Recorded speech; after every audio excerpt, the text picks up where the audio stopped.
Okay, we will go ahead and get started. Thank you everyone for joining us. Welcome to the latest Duke Media briefing on the COVID-19 pandemic and its effects on society. I'm Greg Phillips with Duke Communications and I'll be moderating this panel.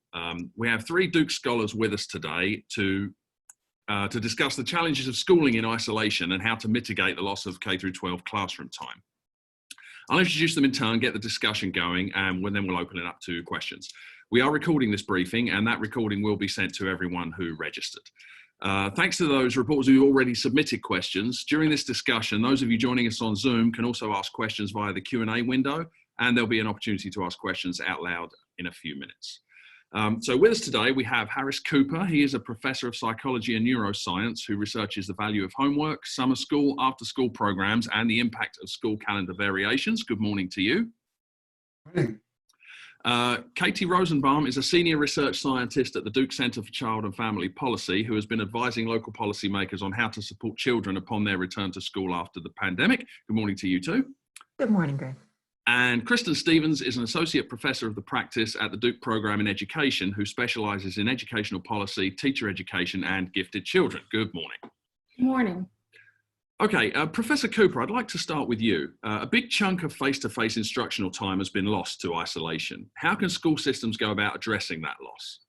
Well, one thing that they're doing already is sending work home and using online learning. But my research suggests that that's not going to work as well as does classroom research or classroom teaching, and that it's going to be very different for different students, especially related to family economics and their family background. What we've done is we've looked at the research associated with summer learning loss, and in a nutshell, what we discover is that all kids lose learning over summer. They all lose math, but when it comes to reading skills, middle-class kids tend to hold their own, and lower economic children tend to lose some reading ability as well. We've also looked at changes in calendar to go for modified school calendars and the impact of lengthening the school year or lengthening the school day. All of those things have some application to what's occurring in the country now. Gotcha. Thank you very much. I'm sure we'll be digging into that some more. Dr. Rosanbalm, I'd like to move on to you. What are some of the ways this disruption is affecting children? And what are some of the things that parents can do to help? That's a fabulous question. And, you know, my work focuses on social emotional learning for kids, and kids look to adults for cues about whether there's reason to be worried, to be anxious, whether there's danger to the environment. And I don't need to tell any of you that we're all stressed right now. We're all worried and anxious, and kids are soaking that up. So they're experiencing this kind of overload of, what's going on in my life, at the same time as they're losing their routine and their structure in their day. They're losing their connection with friends and teachers, and they're losing all of these wonderful things they've looked forward to all school year or maybe 4 years. Things like sports and field trips and concerts that they're going to perform in, graduation, you know, all of these things are a big loss. So there's a lot of emotion going on for kids right now. You're going to see that showing up in, you know, more emotionality, a lot more emotions throughout the day, behavior challenges, and a harder time relating to the people around them. So I think the things that parents can do first and foremost is take care of yourselves, because the more that you can practice calming down and keeping yourself kind of in a good place, the more that will really rub off on your kids. So practice taking deep breaths together. This is a great time to teach kids some calm down skills and really practice those as a family. Secondly, build as much routine and structure into the day as you possibly can so that kids have some predictability and consistency. Keep them moving, keep them exercising, going outside and being active. But maybe most importantly, find ways that you can have fun together, play together, laugh together, connect virtually with people you love, and just keep those relationships going, because that's what's really helping to build those social emotional skills for kids at this time. Gotcha. Thank you. Very good advice there. Professor Stevens, I'd like to move on to you. What are some of the particular challenges for teachers right now? And what advice can you give to teachers who might be struggling?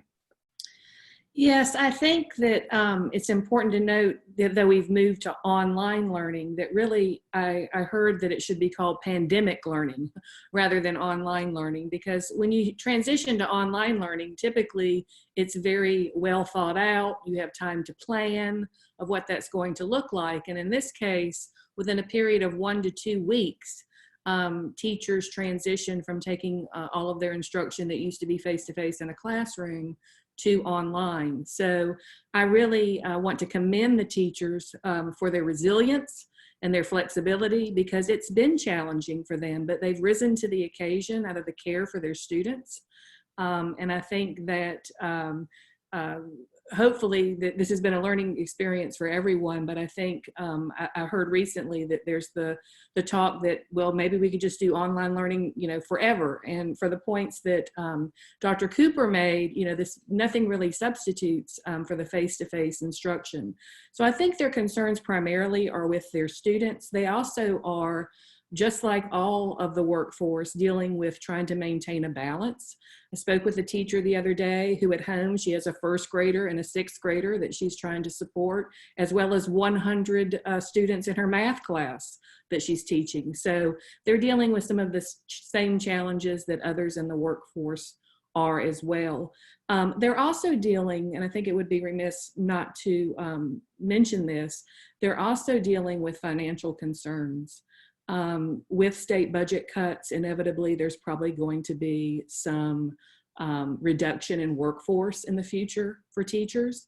Not to mention that many teachers rely on second and third jobs in order to make ends meet that they have in the summer.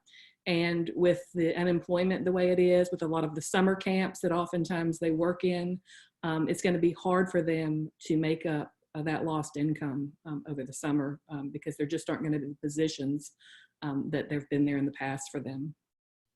Right, absolutely. Okay, we've got an awful lot to dig into here. And at this time, we can open it up to questions from reporters on the call. As I said, if you are on Zoom, you can type a question into the Q&A window or raise your hand through Zoom. If you're calling in by phone, you can raise your hand by pressing *9 and we can unmute you so that you can ask your question. And so I see that we do have a hand up from Craig Horn. So you're unmuted now, Craig. If you can tell us who you're with and ask your question. Good morning. Thank you very much. I'm with the North Carolina General Assembly, where I'm one of the co-chairs of the COVID-19 Task Force on Education, as well as chairing the House Committee on Education Policy and the House Committee on Education Appropriations. And I'm very curious about, with Professor Cooper and discussion around how online learning is not working. It's my view that there's a different skill set to teach online than it is, of course, to teach face-to-face. It's also a different skill set for students to learn online versus learning face-to-face. These are skill sets that we have not developed. So I'm curious as to what you think we can do. How should we be helping both teachers develop those skills to teach and students develop those skills to learn online? I'm not suggesting, by the way, that we are going to move education to an online environment. I think it needs to be a blended environment. I think we would all agree that there's an incredible amount of information available to us virtually at the push of a button. But just because there's information available to us doesn't mean we actually learn how to evaluate or apply that information. So what, in your opinion, can be done, should be done, first by the state, that's where I come in, and secondly, by all of us in education to help teachers improve their online teaching skills and help students improve their online learning skills? I think that with regard to helping teachers, you've hit on it. It is a different skill. It's a different way of teaching. Teaching students is going to be a lot more challenging. They're both going to be challenging. students are at this time are obviously very comfortable in front of the screen, but the notion of continuing to pay attention and not being distracted by other things. I have two windows open on my screen at the moment, and while we're transitioning to some online learning for kids, clearly teacher education is going to be an important factor. Another very important factor is the nature of the material. There are some things that can be taught online and done so effectively. There are other things in which kids really need to meet and work together. Obviously, working together is something that's very important in itself. But imagine lab classes or classes that have labs that can't possibly be done online, or where discussion groups are a very important part. Kids can get together in discussion groups, but it's not going to be quite the same thing. So not only do we have to change in how teachers teach and how they know how to teach, what we can do for students is another issue entirely. But also we have to carefully choose what classes might transition to greater use of the internet and which ones don't. The other thing that I've mentioned in multiple contexts is the notion about the school calendar and whether or not we should actually be thinking at this point about starting the next school year early rather than trying to rush kids back this year and extending the next school year. Now, you know what education budgets are. This is not going to be a budget neutral activity, but again, it's an investment in our children's future and in our state's future that might be incredibly important, the results of which we might not see for many years. And we can talk a little bit more about that. Let me finish with one other thing. The online learning is going to be differentially effective with children from different economic backgrounds. Lots of schools, and I know this is happening in North Carolina as well, are sending laptops and tablets home with kids who don't have them. But the resources in the home, the ability of the home to support online learning is going to be very different. The most dramatic case is, think about a child who comes from a family of limited means whose parents don't even speak English at home. Their experience with online learning is going to be very different from the student who has a desktop with a 40-inch screen sitting on a well-resourced desk with a parent who can hover around and come in on occasion when needed to point something out. Those are two very different experiences. The impact of the long summer break and even the longer pandemic break is going to make even more dramatic the impact of the achievement gap based on ethnicity and social class. Okay, thank you very much. That was a very comprehensive answer. Before we move on, I'd just like to check if either of our other panelists have anything to weigh in on with that particular question about online learning. This is Katie Rosanbalm. I would love to follow up on that a little bit and really re-emphasize Dr. Cooper's final point about the different effectiveness for different kids. You know, one of the things that we know from studying stress and our stress response system is that in order for kids to be in a mindset where they can learn and absorb information and really process it, they have to feel calm, safe, and secure. That requires that they have relationships and connections that are helping them to feel safe, but it also requires them to be in an environment that's safe. And not all of our kids are when they're at home in safe environments. And we know that during this time, when more families are home together all the time and frustrations are high and emotions are high, that child maltreatment is a growing concern as well. So we've got to consider that there are kids who are not in a safe place when they're learning remotely, and that's a big consideration.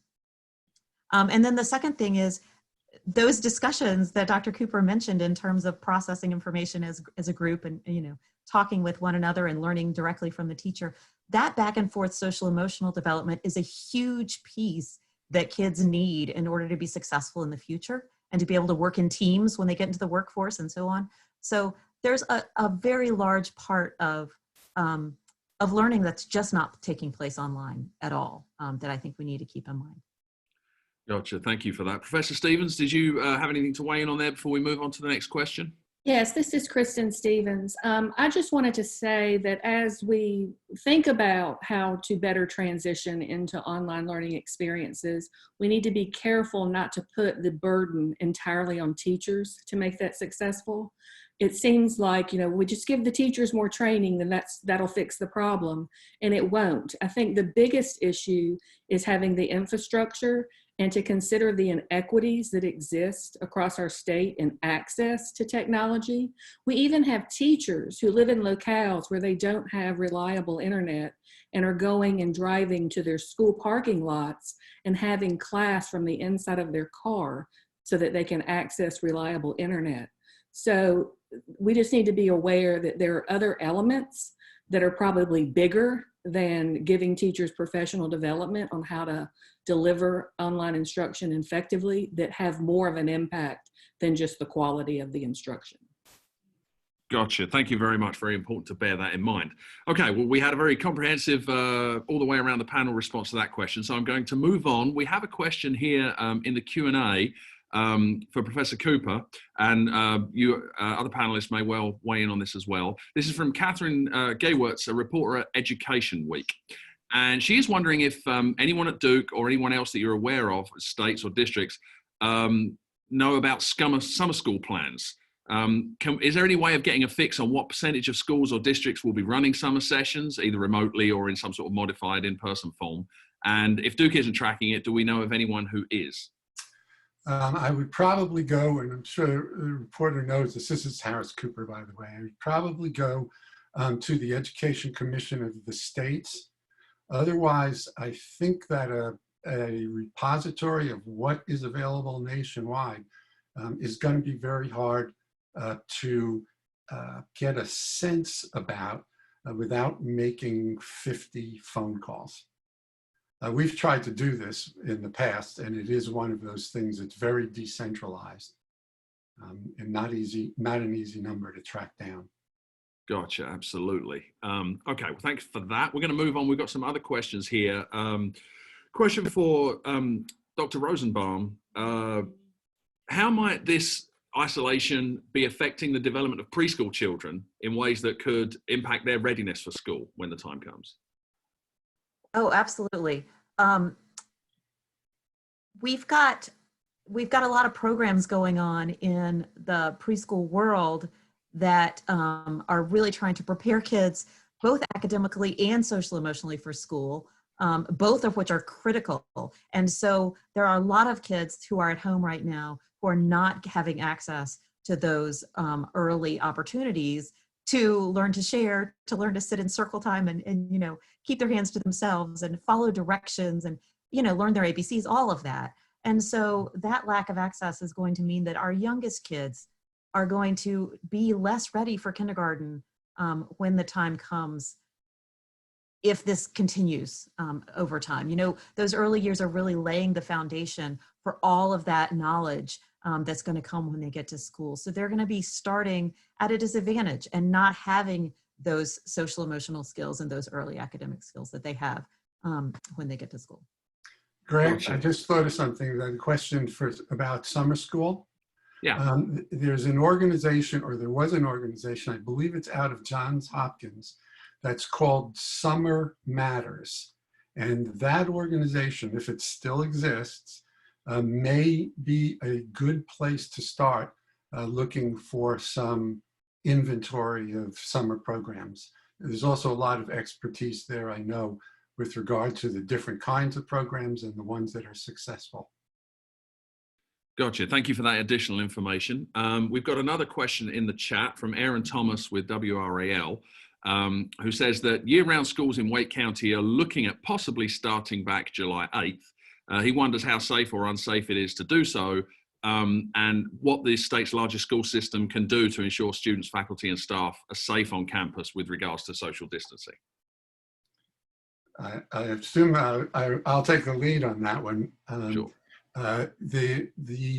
The question of when it's safe, obviously, is not in the first instance a question about how do we educate, what the impact will be.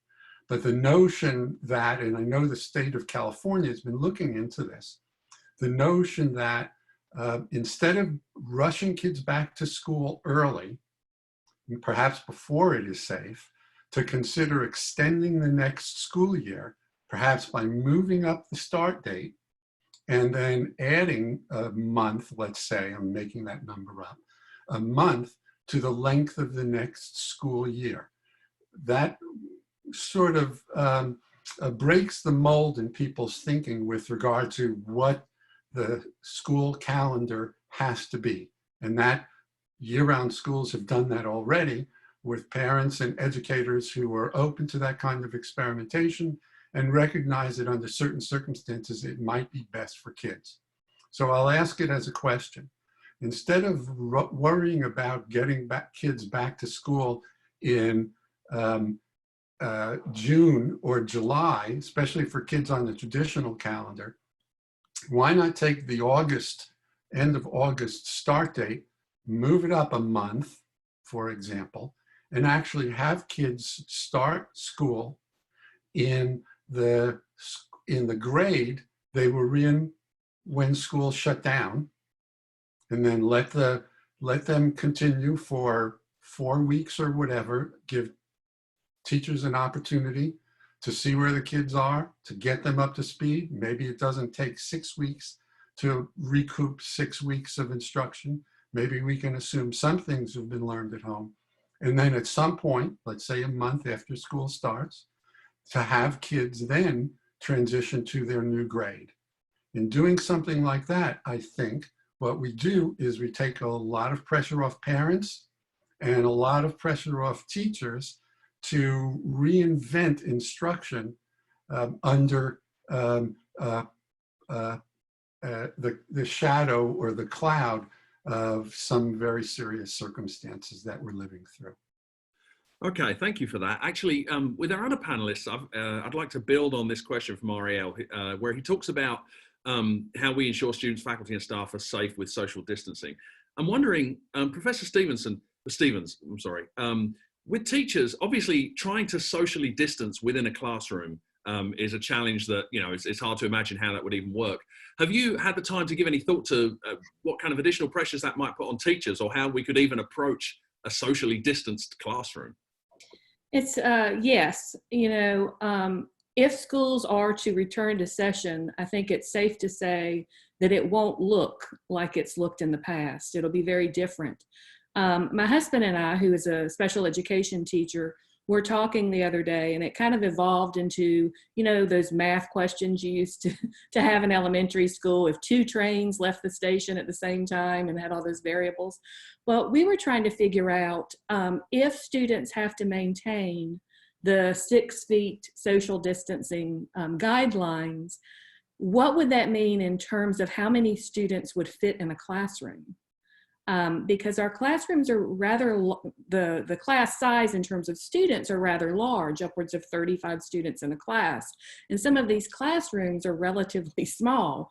So we were trying to figure out the square footage and the distancing amount. And we came to the conclusion, based on kind of an average square footage, that if you were to distance 6 feet apart, that you could only possibly have 9 to 10 students in a class at a time. So if we do take in the social distancing guidelines, then I think that there'll have to be some sort of on and off day or rotation of students into the schools. Like maybe I'm a Monday, Wednesday student and somebody else is a Tuesday, Thursday student. But I think it becomes particularly more difficult when you're looking at the little ones in terms of kindergarten and first grade, to really monitor that social distancing throughout the day will be very difficult to do with any degree of fidelity, I would imagine. So, yeah, gotcha. I'm sorry. And Dr. Rosanbalm, I wanted to ask you for a kind of child-centered perspective on that, especially among younger children. How on earth do we begin to try and get across to kids who are used to just running around in every direction the need to remain distant from their peers when they're in a classroom, and when they've got no kind of prior kind of experience of doing anything like that. Yeah, that's exactly right. You know, we've talked a lot with the early childhood programs about the fact that really social distancing isn't something that small children are going to be able to do. They're not going to understand it. They're not going to get it. The ways that childcare centers in many cases are still open because especially for essential workforces, they need childcare. So childcare centers have been grappling with this already. And what they've basically come to is we can't keep kids socially distant. What we can do is limit the number of kids that are in a group together. And so if you have a smaller group of kids and those are the only ones that interact and, you know, they're never going to be mixed with another group, you're at least limiting the group size.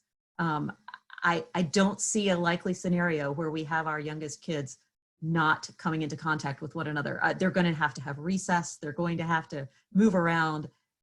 As much as you try to limit it, it's going to be really hard to do. Yeah, absolutely. Reality comes crashing up against the theory of these things as we try to figure this stuff out. Greg, Sorry, go ahead. I had one other point that I wanted to make. This is Kristen Stevens. I think it's important to also acknowledge that about 1/3 of the teaching force is in the high risk category for COVID-19. So I think that that's something that we need to consider as well. Absolutely. There's certainly no shortage of questions to wonder about with this thing because we're in such unprecedented times. We have another question here that I think Professor Cooper might be good for you to tackle up first. End of grade testing for next spring, is that something we should be looking to modify? How do we think about that this far ahead? Yes, it is certainly something to think about modifying. It could be a very good gauge of how much was lost if it's left where it was originally scheduled to be. It will also likely reveal the changes in the achievement gap that the pandemic will incur. That's a good question for the legislator rather than so much for me as to what's to be gained by doing it and how can we use it to help with instruction rather than as a summative evaluation, but perhaps more one that's formative in nature. Gotcha, absolutely, thank you. Okay, I would just remind everybody that you can raise your hand if you would like to ask a question or type it straight into the Q&A window, but I'm going to move forward with some other questions that we've got here. Dr. Rosanbalm, this is coming back to you. What can schools do to support students' social and emotional well-being right now? And how can they prepare to continue to do that once school reopens in whatever form that it does? That's absolutely a fabulous question. First of all, I just want to highlight the amazing job that so many schools and teachers are doing already with this. The stories that I've heard, you know, my daughter's orchestra teacher came last night and delivered a bouquet of flowers on what would have been her last concert in middle school. And it was beautiful. And there are teachers that are still holding morning meetings with their entire classes on Zoom and just giving the kids a chance to talk about what's going on. You know, gosh, I've got this loose tooth that I'm trying to pull out. Just keeping that connection in those relationships with the students. They're really working hard on that right now. And I think those connections are probably the most important thing for schools to be doing right now to make sure that kids feel cared about and that someone's keeping an eye on them. I know that what's keeping teachers up at night is worrying about the kids that they haven't heard from, that they haven't been able to get into contact with, and wondering if they're okay. So that's definitely a big concern. I think as we move into reopening schools, the first thing we need to be doing is taking care of teachers. I hope that this time is helping us to recognize how incredibly valuable our educators are, how hard it is to take care of these kids at home when we're homeschooling them. It's hard. It's hard work. And we've only got a few and they've got a classroom full. So really valuing them, the hard work that they're doing, the way that they've pivoted on a dime to change the instruction that they're doing, and how can we support those teachers better so that they're cared for, so that they're then able to care for the kids. And then the second thing that I'd really want schools to start thinking about as they move towards reopening, or even while we're still distant learning, is how do we start implementing social emotional skills instruction on a regular basis so that we get kids' stress response systems calmed down again so that they are ready to learn and absorb information. Because until they feel stable and steady and they feel like there's consistency in their lives, they're going to really struggle with that academic content. So we really need to get that kind of as a foundation as we start back into school. Absolutely. Thank you for that. And I can certainly say I'd like to think that I've always appreciated my children's teachers, but I certainly have a newfound appreciation for that now. And that leads me into a question for Professor Stevens. What kind of other concerns are you hearing or are on your mind that teachers might have going back into school, again, in whatever form it opens up? Are there other things that are perhaps on their mind or driving their concerns that we haven't talked about? Well, I think one of the things maybe we haven't mentioned is attendance. I heard somewhere that only about 30% of students are attending their virtual classes, and that's problematic. And so if schools do reopen, I wonder if we're going to see the same impact on attendance in terms of parents maybe fearful to send their students back to school or their children back to school. So I think that that weighs on teachers' minds a lot, and particularly, as Dr. Rosanbalm said, they're worried about those students who they've not been able to contact or haven't heard from, because for a lot of kids, schools are a haven. We know that it's where many students get the meals that they get for the day, but it also serves for a haven for many other reasons, where they have a caring adult that they can depend and rely on when they're at school. So I think that teachers understand that some of their students may be struggling, and it's hard because they can't just go and visit them. So there are teachers that are, here in Durham, there are teachers that are caravanning with decorated cars and balloons and positive signs taped all over their cars, driving through the neighborhoods in which their students live in order to give students that sense of connection, but it also gives a sense of connection to the teachers. So I think it's really reciprocal in terms of the benefits that it provides. Absolutely, thank you. Certainly this isolation and pandemic has been hard on everybody, regardless, I guess, of what their role is in this thing. And getting back to parents for a moment, are there any resources that any of you can recommend for parents who are wanting to develop some structure or resources that provide tips for teaching as they're trying to plug the gaps, that teachers can't possibly fill on their own?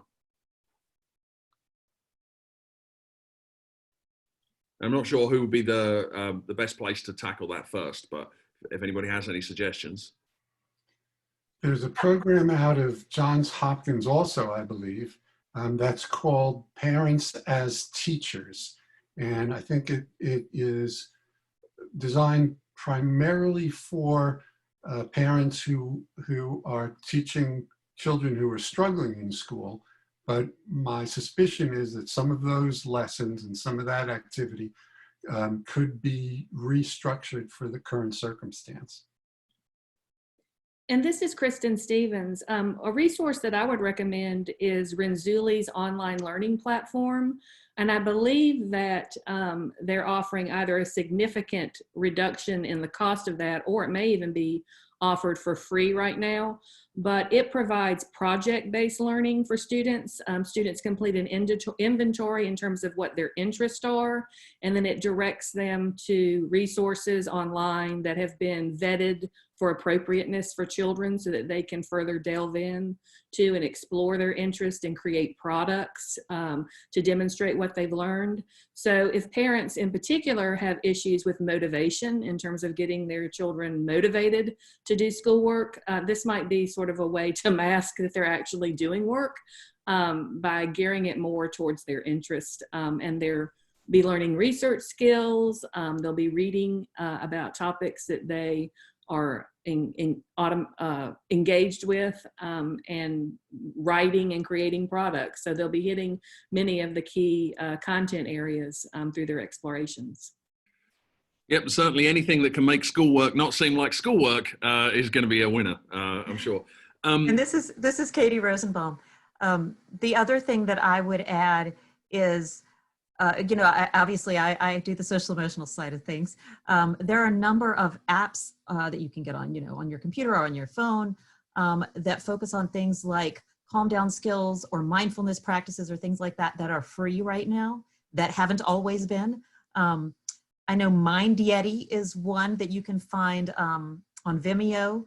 There is Headspace is another.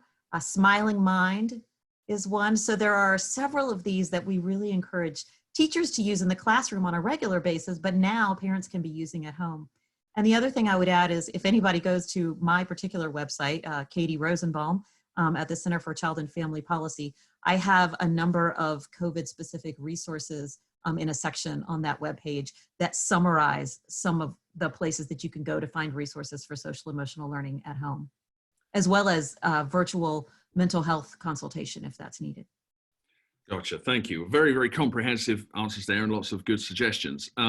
We have a logistical question pertaining to internet access. We've talked about obviously how difficult it can be for children to even begin to learn if there are problems at home or they don't have the same kind of support that other children do. But internet access obviously is right now the be all and end all. If you don't have that, there's very little you can do. How much of a concern is that in the current moment? And do you guys as panelists see any encouraging signs that this is pushing local and national governments to improve access?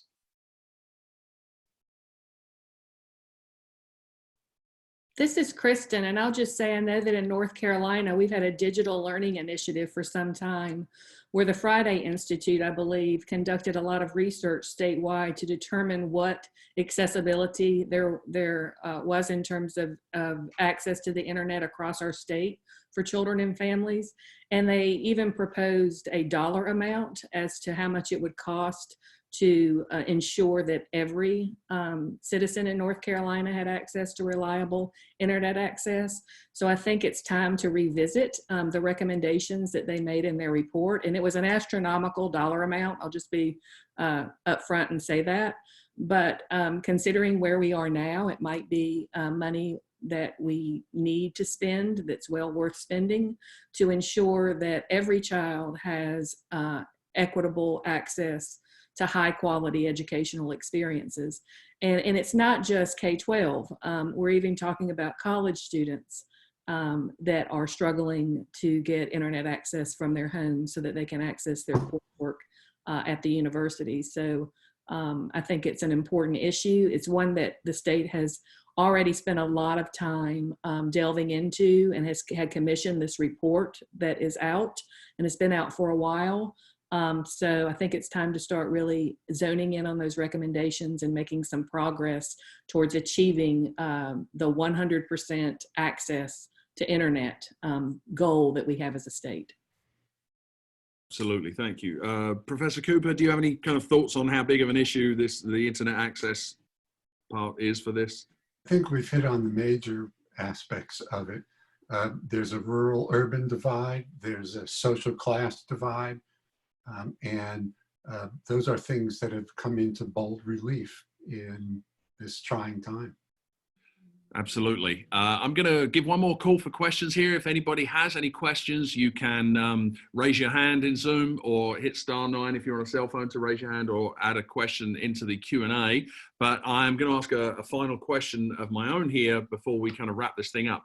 And obviously, this is a very complicated issue, regardless of which perspective we come at it from. But one of the things that I'd like to leave people with is for each of the panelists, one thing, and not the one thing, because I know there's no one single thing, but one thing you would really like to see happen, whether it's something at a policy level, something to support teachers, something you'd like to see parents doing for their children. If there was one thing right now that you could make happen today, what might that be? And I'll give you a second to ponder that, but if anybody wants to jump in, then please do, while we also wait and see if there are any final questions from the floor.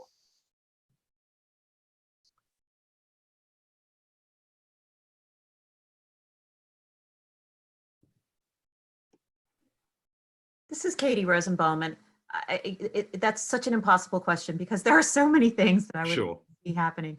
But I will say, a large part of my work has been around helping adults understand how stress impacts our functioning. both for adults and kids, and how it impacts the brain development. And I think the more that adults understand that process, the more that they can build the supports that kids need in order to be more successful and resilient down the road. So to me, this is a great time and opportunity for us to really be spreading that training for teachers and school staff, but also for parents and just everyone to understand what the stress response system looks like, how that impacts our brain functioning, our emotions, our behaviors, our relationships, and our school learning. And once we understand that, we can do a much better job of putting systems in place to support resilience for kids. Gotcha, absolutely. And you're right, it's a huge and impossible question to answer. But Professor Stevens, I have a particular question, actually, that you might be able to tackle that just came in regarding protective gear for teachers. Are you getting any sense that that's something that there's likely to be provided? Are there concerns about it? Are we saying that they will need it? Do you have any perspective to share on that? I would imagine that there will be concerns with regards to who will provide it, depending on how accessible face masks and gloves and whatever other protective materials or equipment are needed. But I think that it's important to realize, like I said before, that a lot of the teachers, a third, which is a considerable amount, are in the high risk category. So I think that those teachers will perhaps be the most concerned about going back to work because of, or that they live with someone who is in a high risk category. So we can't just, I know a lot of what I've been reading is concern for the students and the students getting sick and going back and spreading that to their families. But there's also a concern about the teachers, and the teachers also have families. So I think that we can't lose sight of that. But it will be interesting to see, given the budget cuts that are sure to come, that may be another financial burden that the school systems will have to take on, not just in paying for these materials, but also acquiring them, because I know it's been difficult even for hospitals to acquire things. Hopefully that distribution chain is getting stronger, but once schools need all these materials, it's going to increase the demand even more. Right, absolutely. And if there's one thing we all take away from this briefing, it's that every student, every teacher, every parent has got their own challenges and concerns that they bring to this thing. So that seems to be all of the questions that we've had. So unless any of our panelists have any parting thoughts that you'd like to share, I can go ahead and wrap this up. So does anybody have any other points they'd like to make before we close down? I can make just one or two more, and I'm going to reemphasize something that others have said already. This is Harris Cooper. One thing good that could come out of this, at the very bottom end of it, is a new appreciation of teaching as not only an art, but a science. Hopefully parents will recognize, have a greater appreciation for the skill set that teachers have to have that deals both with their temperament, with their experience, and also with their knowledge of their craft. Most parents would be reluctant to pick up a scalpel to do surgery, or to even pick up a drill to do carpentry or dentistry. And hopefully one of the things that will come out of this is a new recognition and appreciation for teaching as a profession. The other thing I would like to see, and curious to see if it will happen, is greater imagination put into when we send kids to school and how we do it. Our adherence to the traditional school calendar, which doesn't fit the way most Americans live today, is an anachronism. And it may work for some communities, but for lots of other communities, they might consider different patterns of school attendance that include not only doing away with the long school break, but where vacations ought to reside. If that came out of this, people got creative about how they send their kids to school, that could potentially be a positive outcome as well. Okay, got you. Thank you for that. We did have one last minute question zoomed through the Q&A, and I'd like to get to that if anybody does have any thoughts. Professor Stevens, you mentioned earlier about the practicality of having a certain number of kids in a classroom at any one time with social distancing. And we have a question from Josh Sack, who said, would a plausible forecast for the fall semester be one with smaller classes? So I guess, the question is, should we expect to see smaller classes with, as you mentioned, perhaps even staggered days, or how might that work? I don't see, if we still have the same guidelines, the CDC guidelines in place for social distancing, I don't see any way around not having smaller classes. And the days would have to be staggered. You couldn't just say, oh, we'll have smaller classes and we'll just distribute kids throughout, because there's just not the space in the school. Schools are already struggling for classroom space. So I think that there would have to be a staggered a staggered way that students would come to school. But I don't see any way around not having smaller classes. And that could actually be a benefit. We know that smaller class size does have an impact on student achievement. And so that could be a potential benefit. And to kind of reiterate what Dr. Cooper said, I think that perhaps this does provide a really great opportunity to have a paradigm shift in the way that we structure our educational system.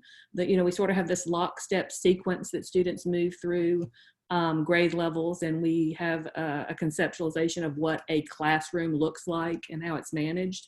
And this is an opportunity to really maybe perhaps experiment with some different models, but it's going to take a paradigm shift. We've been running our educational system for the same way for over 100 years. So that paradigm shift is perhaps going to be more difficult for some people to make than others. But I think this provides the opportunity to do so out of necessity more than anything else. Gotcha, absolutely. And we seem to have answered all of the questions, so that feels like a good place to leave it. Unless, Dr. Rosanbalm, I wanted to make sure you had a chance to offer any closing thoughts, if there's anything you haven't shared. I don't think I have anything else, except thank you so much for hosting this topic. I think it's really important that we recognize the huge strain and the huge efforts that the school systems have right now. They've been really remarkable. Yep, and that feels like a great place to wrap it up. Thank you so much to our panelists for sharing your perspective. This has been great, so much to dig into. Thank you to all the reporters and others who joined us on the call. Our next briefing will take place this same time next week, 10 a.m. on Wednesday, when we'll be discussing the effect of the pandemic on energy and the environment. If you'd like to be included on the advisory for that event, please email dukenews@duke.edu. In the meantime, thank you for joining us, and please stay well. Thank you very much. Thank you. Thanks.